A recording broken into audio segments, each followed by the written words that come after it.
And also, I think he's bored. So now this is his podcast. We've all heard the Roth Show before. It's been away a long time now, and now it's 2019. It's typical David Lee Roth going off on everything from joking around about Ike Turner and Michael Jackson and R. Kelly to talking about pot and donuts and John Travolta drinking a milkshake in Las Vegas and the Ultra Festival. Oh my God, Lady Gaga. Oh, I don't know. If you want to torture my friend Dave here, you put him in a room and play the Roth Show on loop for 24 hours. That's pretty much true. He would lose his mind. However, I did not listen to any. I think he's up to 3 episodes now. 4. I did not. He dropped his 4th. 4. He just dropped. So first of all, that's crazy in itself because I think he's dropped like 4 episodes in a couple of weeks or something like that. Exactly. Right? I mean, really fast. And so, I mean, hats off to anybody who can listen to him because I just can't sit through that. Just can't. Sorry. Just not my thing. Just not my thing listening to him ramble on without a leash. Oh, wow. There's like no, I was going to say no quality control, but there's no editing. There's but anyway, I mean, it just, with him releasing all the podcasts, doing that live appearance, plugging Ink the Original. I mean, it just shows more than ever that, like, there's nothing going on in Van Halen land. Nothing. And he is just going full throttle forward with his own thing now. Absolutely. And another thing that I should mention, just jump back to the Stern thing just for a brief moment to reiterate what you just said. It is very clear that they cleared the summer for Mike to do this Van Halen thing. I'll tell you why. Number one, the tour dates for the Circle stop in early June. On top of this, Jason Bonham is going on tour with the Jason Bonham Led Zeppelin Experience, opening up for Peter Frampton. So it's like, it was obvious that something was seriously going to happen, and that they cleared the path for this, and now it's not going to happen. Anyway, so Roth is doing this thing. Now, Dave, he drops his 4th episode today, and I think he renames the show. It's now called The Roth Report. I don't quite, or maybe that's just the one name of the episode, but the logo is gone, and it's a new logo. I don't know. I swear to God, he's literally bored. He's entertaining himself on the mic. If you like Dave and you think he's entertaining and funny like I do, you got to be a hardcore Dave fan to really enjoy this. He talks about everything but Van Halen and rock and roll. Which is really what you want him to talk. I got to be honest. Let me tell you something. A podcast of David Lee Roth, just on the mic by himself, talking about wild stories through the years, oh my God, that would be phenomenal. Because I think he's an excellent storyteller, and he's so colorful and full of life. But I think you almost need a co-host, not to be the star or to share the spotlight, but just to lead him in certain directions a little bit. Like, even with Joe Rogan there, and Joe Rogan does this for a living, but, like someone in there to, like, kind of steer it a little bit. I think he needs it. But let me tell you something. If anybody in this world needs a Vegas residency, it's Dave. He is screaming for a Vegas residency. Okay, so he's been there, done that. It wasn't so good. Well, I think he did it before it was a thing, though. Yeah, but we saw that. Yeah. And it was not a thing that, we're bragging about we saw. Yeah, no, so I know. Keep that in mind. And the other thing is, as far as the podcast goes, nobody can rein him in. Oh, I know. He was on with Joe Rogan for crying out loud, and Rogan couldn't keep him on straight and narrow. No, Rogan couldn't. So what hope does anybody else have? Roth would actually have to take advice and, creative consulting for someone else. Like, this is how you really need to do the show. I know. You need to talk about Van Halen and or music. Yeah. Because that's what people want to hear you talk about. Sure. That's what he's But he talks about, like, any and everything else. I mean, he's very well educated and he knows a lot about a lot of things. He does. But he's like a legend in his own mind, laughing at his own jokes. saying things where he only gets what he's alluding to. Right. In some ways, he's like Dennis Miller. Dennis Miller is so freaking smart that he would make jokes that nobody else would get because he's the only educated person in the room. That's true. And that's Dave. That's true. Speaking of which, our third item on David Lee Roth appeared in Forbes, if you can believe that. Another interview came out. This is nothing really new came in terms of Van Halen, for sure. But he did say this, and I want to note this. He says here, I'm one of the half-dozen frontmen that after 2 beers, the whole world can imitate.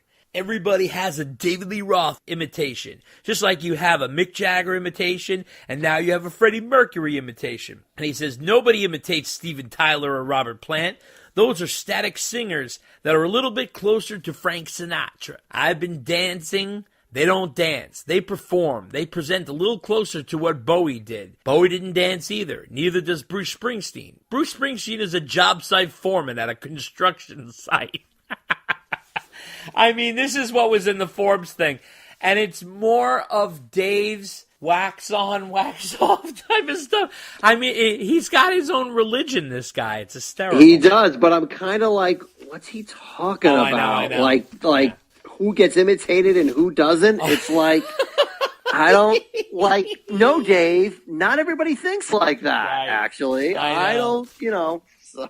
He's a wild man. So then, next up, Eddie Van Halen. We haven't heard from him. Where is he? Well, we can see his gear at the Metropolitan Museum of Art, which recently opened its new exhibit, Play It Loud, which features very famous rock instruments. So Eddie Van Halen has his 1978 touring rig, which is all set up like the way he had constructed from the 1978 tour. As well as his 1978 Eruption guitar. Now, that's not the original one. This is sort of a replica that they're selling now, that EVH Guitars is selling. And are you sure? No, wait. And there's the original Frankenstein guitar. So let me explain. So the rig that is all set up is his original rig that they put all together the way it used to be. And then they threw in like the replica guitar, like one of the new ones, because that's what he played with at the time. But the actual original Frankenstein guitar, it's not a replica. This is one like the real hardcore and original. When you see it as a fan, you can really tell it's the original because it's, wow, is it really? It's just so cut up, and it's just, I tell you, there's some close-up photos of it on the internet. And holy shit, is this thing beat to crap. It really truly lives up to its Frankenstein name because it really is just like a crazy amalgamation of all kinds of parts and stuff. It will be on display till October 1st. And if you go there, it's in 2 separate rooms, so they're not together. But here's the cool thing. So they have the rig all reconstructed as it appeared on stage from the 1978 tour. You got the amps and speaker cabinets with the tube-powered amps and the effects units and the pedal board. They even have the old World War II era practice bomb, which was repurposed as a rack for his tape echo units and stuff. So that's all set up there. And then the Frankenstein guitar, which is a Strat body with a 2-piece maple neck, spray-painted red, black, and white, with a rose dot inlays, humming-back pickup bridge, and single knob, volume knob. But the cool thing is the guitar is set up. It's like almost frozen in the air. So it's encased in this see-through box. So you could almost take photos with it as if you're holding it. It almost looks like you can kind of get behind it and act like you're playing it, which makes for fun pictures, obviously. So that was obviously the reason behind it. But you can really, really, really get close up to the Frankenstein guitar. And the details that you see on this thing is unreal. You can see cigarette burns. You can see those crazy reflectors that he screwed into the back, and it's got ash and soot all over. Oh, it's like unbelievable. It looks like it came right out of 5150. So when are we going? We gotta go. I gotta see it. So we have to do it next time you're in New York, and we'll go. But like it's gonna be on until October 1st, so we gotta go check it out. All right. So now, Sammy Hagar released a second song from the space between, and this is chapter 3, as he calls it, and it's called Cant Hang, which is known for its financial theme. As we all know, it's a concept album, and the video is sort of strange. It's got that kind of, the acting sort of flavor to it, with a guy gambling and people in pigs' masks tossing cash around, mixed in with some performance of the band. The funny thing about the video is it stops sort of short, and then the song actually goes on 30 seconds longer, which is a little odd. It's kind of an acoustic-based song. It almost has a little country feel to it. Not so sure how this whole financial thing is going to come through, but I'm giving him the benefit of the doubt. It's a pretty good song. It's not exactly single material. I feel the song really never fully takes off. It's been growing on me a little bit, though. I like the chorus. What do you think of Cant Hang? Meh. Yeah, it's all right. Yeah. It reminds me of Midnight Rider. It's kind of got that Midnight Rider feel by the Allman Brothers Band. And this was the song that was based off the drum riff from When the Levee Breaks. Yep. But it really pales in comparison to that song. I mean, to be honest with you. Oh, of course. It's okay. It's not bad, but it's like I don't know. And it's short too. Yeah. It's short. It's not even 3 minutes long. No, it is. The video is shorter. I get that, but even adding 30 seconds, I think it barely clocks in at 3 minutes. Yeah, it's a short song. Yeah. But, so we'll see. I don't know. I'm not, I know. I'm not getting that excited. I'm not getting the warm fuzzies. I mean, it's not bad. It's okay. Yeah. But I'm not getting the warm fuzzies because the first song was good, but it was basically a ripoff of a Montrose song. Yeah. And this one's supposed to be a ripoff of a Led Zeppelin song, and it's really not that good. So, where are we going with this? And you're wondering, is this the best of the lot? Because I hope not, but we'll see. I'm still curious what the album sounds like and how thematically it all holds together. Yeah. But we'll see. I don't know. I mean, if Sam's hoping for a Grammy based on those first two songs, wow. I don't know. You better be knocking it out of the park with the other ones. I know. That's incredible. It's incredible. I think he's going for that Lifetime Achievement Grammy. That's what he's going for. Good luck to him. I know. So also, a lot of news coming from Michael Anthony, who joined John 5 on stage. John 5 is the guitarist in Rob Zombie's band. He was formerly in Marilyn Manson's band, and as we all know, he was in the DLR band with David Lee Roth, and is the guitarist and co-writer of the unreleased David Lee Roth album, which who knows if it'll ever see the light of day. So John 5 was playing the Whiskey A Go-Go in L.A., and he invited Michael Anthony on stage for some Van Halen music. And wow, Dave, I was thinking, when was the last time that Michael Anthony played these Van Halen songs? I mean, it's unbelievable. So now you got to figure, the last time Michael Anthony played with Van Halen was in 2004. But they weren't exactly playing songs like these. Running with the Devil, Take Your Whiskey Home, and You Really Got Me. Now, the other guests included Corey Taylor of Slipknot